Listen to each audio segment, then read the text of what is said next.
I'm Beckett. I've been working with Bobo Mariposa, Molly, for a long time on this project right here.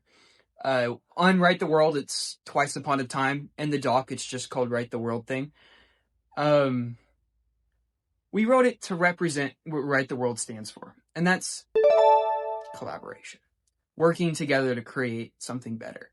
Just the making of the story itself as a collaboration represents that. But more so, the story itself, like the words on the page, are all about collaboration as well. Everyone knows the bard began. That stories begin with Once Upon a Time. The bar-goers perked up from their beers, focusing briefly on this new storyteller. Cliché, done up in laces, clean-shaven face, snooty. But he was a storyteller, and those were rare, fresh. The bartender even raised an eyebrow. Just like how every story, Cliché continued, has a hero and a villain. The hero a knight, and the villain a dragon. People turned back to their drinks, muttering sourly, not so fresh after all, just like the last one. No, listen, Cliché yelled. This is a good one. He plucked his lyre. Once upon a time, Sir Lancelot, the tavern door burst open, chilling the air. Heads turned. Cliché's fingers paused on the strings. Lightning framed a tall silhouette. Robes billowed around her feet as she stepped in, weighed down by icicles like she'd wronged some vengeful ice monster. She looked like a retired jack-of-all-trades, belt stuffed with flutes, pen behind her ear, scrolls strapped to her back. The door closed behind her, sending her hair flying into her face. She spat out a mouthful of it. That sounds rather uninspired. And who, Cliché hissed territorially, are you supposed to be? Piper Spear, she said grandly, legendary bard of the Middle Kingdom. Cliché watched disdainfully as Piper produced a coin between two fingers, slammed it on the counter and beamed. Barkeep, 1 cocoa. While Piper began to bargain for both marshmallows and whipped cream, Cliché plucked the note and pointedly began his story once more. Once upon a time, a damsel was captured by a dragon. So Sir Lancelot saddled up his horse. Shish Kebab. This is not your story. I disagree. The horse's name is Shish Kebab. No one's clichéd that yet, have they? Absurd. Horses are not named Shish Kebab. Well, just because you'd name them Horse 1 and Horse 2 doesn't mean everyone else has to be so depressingly uncreative. Anyway, Shish Kebab could talk, and he was a fervent potion brewer and mathematician. He got turned into a horse by a hag, but he used to be a chef. Fine. You can have your magical chef horse. Thank you. Sir Lancelot rode. Flew. He found the castle that held the dragon and its hoard.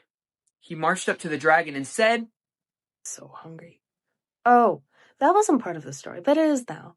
Lancelot marched up to the dragon and demanded to see its chef, which turned out to be none other than Shish Kebab, a traitor. Here, all the members of the bar looked expectantly to Cliché. Little did he know, Piper had just invented the plot twist. Lancelot looked to his horse, Shish Kebab, who had served him so well. Noble horse, he roared, you have betrayed me. Who says noble horse in a situation like that? Lancelot roared, You idiot, haven't you forgotten the bargain? I still hold your... Cliché's eyes widened, and his poor brain burst with the very first thing that entered it. Grandma! Fool, I still hold your grandma hostage. Maybe there's hope for you. Shish Kebab trembled with rage, and in a whirl of robes, he turned back into a human.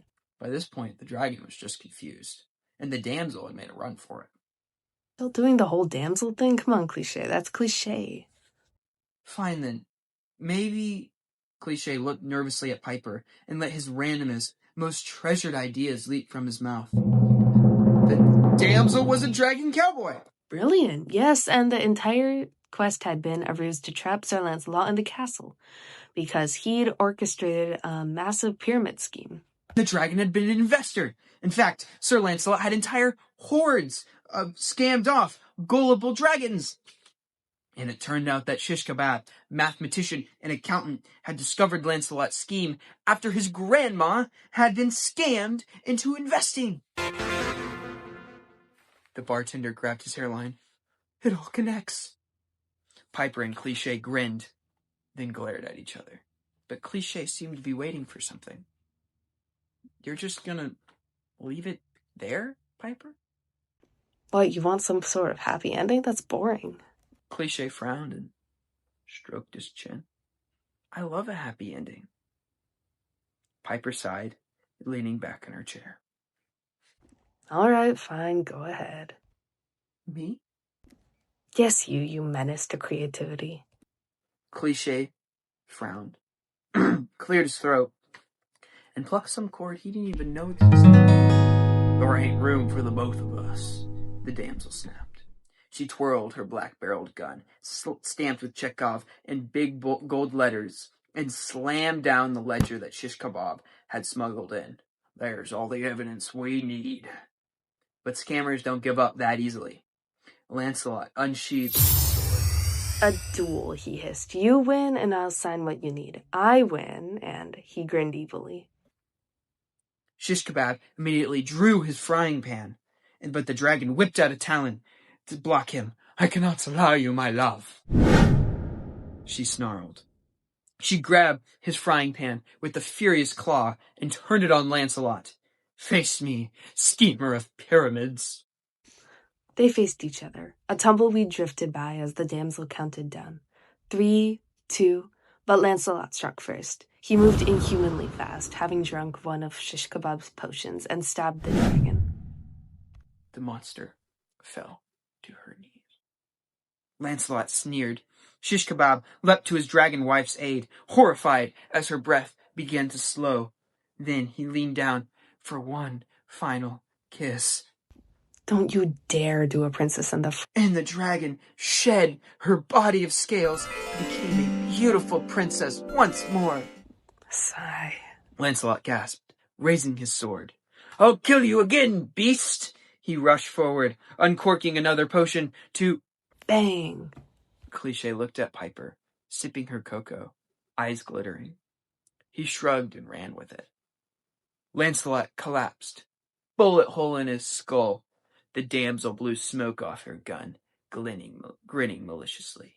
I always wondered what this thing did. She waved the gun idly, ignoring the concern of her companions.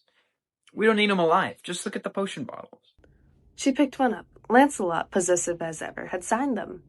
The damsel grabbed a roll of tape and, pressing it against the bottle, lifted the ink and stamped it on the contract. So the three of them walked into the sunset, leaving Lancelot's corpse behind. Cliché paused and raised a hand to Piper. Do you want to say it? Piper sighed in defeat and drained her cocoa. And they lived happily ever after. The end. The two bards looked at each other, frowned, and found themselves saying, We should publish that. The bartender raised a hand. What's a gun?